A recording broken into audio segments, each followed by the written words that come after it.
आखिरकार वो दिन आ ही गया जब स्टूडेंट शिवाय के बिना ही एक बार फिर टूर्नामेंट के लिए रवाना हो गए। क्या यही शिवाय का अंत था या शिवाय एक बार फिर लौटेगा?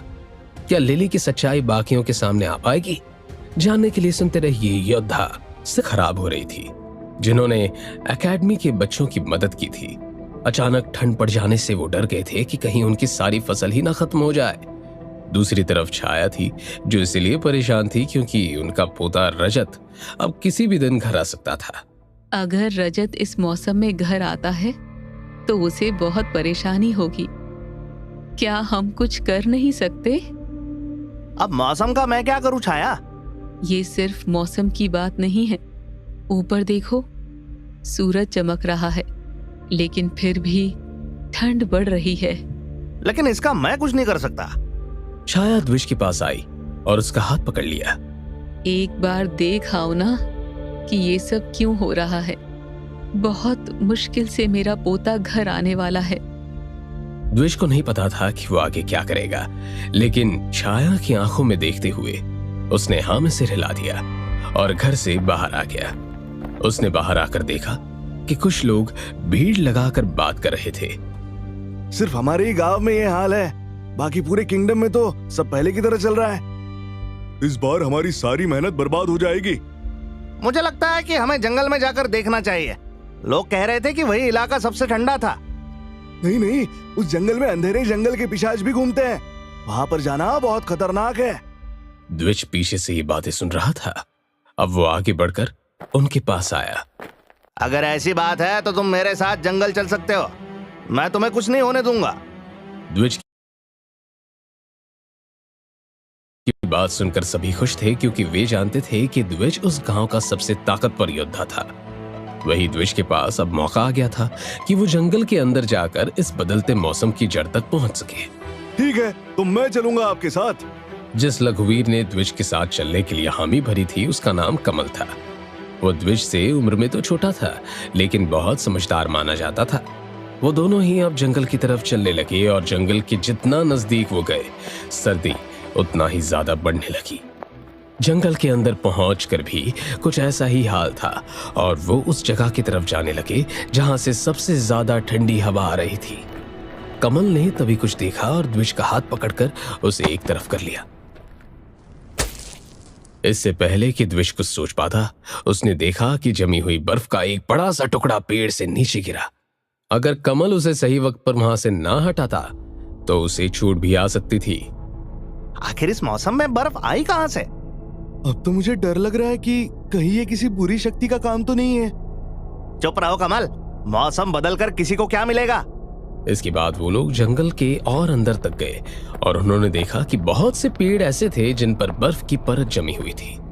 वो लोग जितना आगे जाते उन्हें उतनी ही ज्यादा ठंड लगने लगती।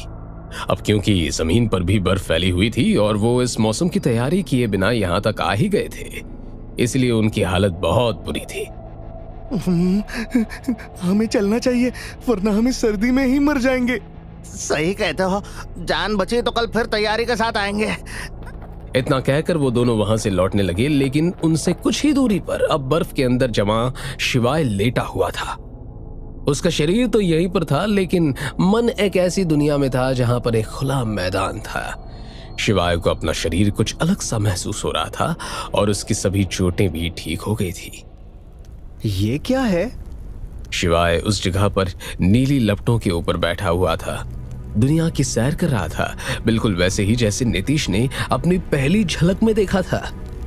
शिवाय ने अपने हाथ की तरफ देखा तो उससे भी वो नीली लपटें निकल रही थी। शिवाय ने इसके बाद उन नीली लपटों से अलग अलग तरह की चीजें करनी शुरू कर दी। कभी वो उन्हें हथियार की तरह इस्तेमाल करता तो कभी उनसे हवा में अपना नाम लिखता। ऐसा लगता था जैसे वो इस जगह पर कुछ भी करने के लिए आजाद था और उसे कोई टोकने वाला भी नहीं था। वो इस बात से अनजान था कि इस दुनिया से दूर एक दूसरी दुनिया में एक प्रोजेक्शन स्क्रीन के सामने एक लाल ड्रैगन उसी को देख रहा था। ये ड्रैगन वही था जिसे शिवाय ने पहले अपने सपने में देखा था। जिस जगह पर ये ड्रैगन था वो जगह शिवाय के प्लैनेट या उससे पूरे यूनिवर्स से भी बाहर थी। ड्रैगन आज शिवाय पर ध्यान इसलिए दे रहा था क्योंकि अभी कुछ वक्त पहले ही उसके सामने टंगी हुई एक बड़ी सी लिस्ट पर आखिर में शिवाय का नाम भी दर्ज हो गया था। ये लिस्ट पूरे ब्रह्मांड के एक अब तक के सबसे महान योद्धाओं की लिस्ट थी, जिसमें शिवाय का नाम सबसे आखिरी में लिखा हुआ था। इस लिस्ट में शिवाय को मिलाकर अब 5000 नाम हो गए थे और लिस्ट को 3 हिस्सों में बांटा गया था। पहले हिस्से में 500 नाम थे जो कि सुनहरे अक्षरों में लिखे हुए थे। ये वो लोग थे जिन्होंने डिवाइन रैंक को पार कर लिया था। फिर थे 1200 नाम जो लाल अक्षरों में लिखे हुए थे, और ये वो लोग थे जो डिवाइन रैंक पर थे। और फिर पीले अक्षरों में बाकियों का नाम लिखा हुआ था जो डिवाइन रैंक पर कभी भी पहुंच सकते थे। शिवाय के प्लैनेट पर सिर्फ स्टार रैंकिंग सिस्टम था, लेकिन डिवाइन रैंक उससे भी ऊपर थी। ड्रैगन ने देखा कि शिवाय का नाम सिर्फ लिस्ट में ही शामिल नहीं था, बल्कि वो एक सूर्यवंशी भी था। सूर्यवंशी? आखिर ये इस प्लैनेट पर क्या कर रहा है? क्या ये सूर्यवंशी हमारे ब्रह्मांड को बनाने के बाद वापस नहीं चले गए थे? ड्रैगन जानता था कि सूर्यवंशी वो लोग थे जो सबसे पहले ब्रह्मांड में आए थे। उन्हीं लोगों ने फिर अलग अलग यूनिवर्सेस बना के एक मल्टीवर्स बनाया। वो सूर्यवंशी खुद भी करोड़ों साल तक इन यूनिवर्स के कुछ प्लैनेट्स पर रहे, लेकिन बाद में उन्होंने इस मल्टीवर्स से भी बाहर जाने का सोचा। इस मल्टीवर्स के बाहर क्या क्या है, ये बात उस ड्रैगन को भी नहीं पता थी। लेकिन इस जगह को छोड़कर जाने से पहले सूर्यवंशी ने ही इन यूनिवर्सेस को काबू में रखने के लिए इस ड्रैगन जैसी कुछ और जीवों को बनाया था। इसकी ये ब्लड लाइन कैसे हो सकती है? मुझे यकीन नहीं आता। तभी ड्रैगन ने देखा कि लिस्ट में शिवाय का नाम आखिरी नंबर से ऊपर चढ़ता हुआ लाल नामों के बीच में चला गया था, और इसके बाद वो नाम ऊपर चढ़ता ही जा रहा था और आखिर में जाकर पहले नंबर पर पहुंच गया था।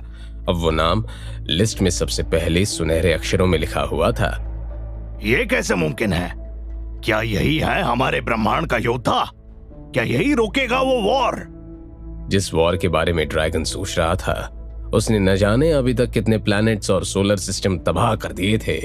उसका कहीं और कोई हल नहीं नजर आ रहा था। वो अब शिवाय के बारे में सोच रहा था कि उसने देखा कि शिवाय का नाम लिस्ट से गायब हो गया, लेकिन अब पहले नंबर की जगह खाली पड़ी थी, जिसका मतलब था कि उसकी जगह अब किसी ने नहीं ली थी। मैंने भी इस बच्चे के बारे में न जाने क्या क्या सोच लिया था। इसके पास सूर्यवंशी ब्लड लाइन तो है, लेकिन इसका शरीर चींटी जैसा है। वो इतनी ताकत को बर्दाश्त नहीं कर पाएगा।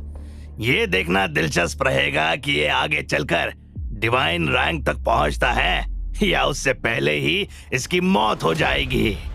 वो ड्रैगन अब उस लिस्ट को छोड़कर वापस उस प्रोजेक्शन स्क्रीन की तरफ देखने लगा। उसे नजर आ रहा था कि शिवाय अब भी उन नीली लपटों के साथ खेल रहा था और हवा में उड़ने के मजे ले रहा था। ये लड़का क्या ऐसे अपना वक्त बर्बाद करता रहेगा?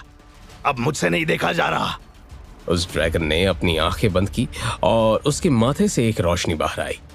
मैं खुद तो वहां नहीं जा सकता, लेकिन इस रोशनी से मेरा एक हिस्सा वहां पहुंच सकता है। इसके बाद वो रोशनी उस प्रोजेक्शन स्क्रीन के अंदर दाखिल हो गई और अब वो शिवाय के यूनिवर्स में आ चुकी थी। उस रोशनी ने कई गैलेक्सीज और प्लैनेट्स को पार किया और तब जाकर वो अटलांटिस पहुंची। अटलांटिस पर पहुंचकर वो रोशनी सीधा जंगल में शिवाय को ढूंढते हुए आई और उसने देखा कि बर्फ के अंदर शिवाय जमा हुआ था। ये तो अपने व्हाइट स्पेस में है। जिस व्हाइट स्पेस की वो ड्रैगन बात कर रहा था, उसमें ही शिवाय अभी तक उड़ पा रहा था और नीली लपटों से खेल रहा था। वहां पर शिवाय ने अचानक आसमान की ओर देखा तो उसे नजर आया कि पूरे आसमान को 2 बड़ी बड़ी आंखों ने घेर लिया था। तुम कौन हो? आखिर ये व्हाइट स्पेस क्या जगह थी? शिवाय यहां तक कैसे पहुंचा? इस ड्रैगन का शिवाय के पास जाने का क्या मकसद था और ये डिवाइन रैंक क्या थी? जानने के लिए सुनते रहिए कुकू एफएम। लेकिन आज की रात वो आराम करना चाहते थे। वो सीधा लाइब्रेरी के अपने उस सीक्रेट कमरे में गए और वहां मौजूद बेड पर लेट गए। लेटने पर उन्हें एहसास हुआ कि उनकी जेब में कुछ रह गया था। उन्होंने देखा कि ये पोटली थी जिसमें स्टोरेज रिंग्स थी। हरिहरन ने पोटली को खोलकर देखा। उन्हें पता था कि शिवाय की रिंग्स कौन सी थी, इसलिए उन्होंने उन तीनों को अलग निकाल लिया और उनके अंदर झांक कर देखने लगे। इसके पास इतना सब आया कहाँ? बस पैक नहीं है। SLS पैराफिन और दूध का करंट भी कौन?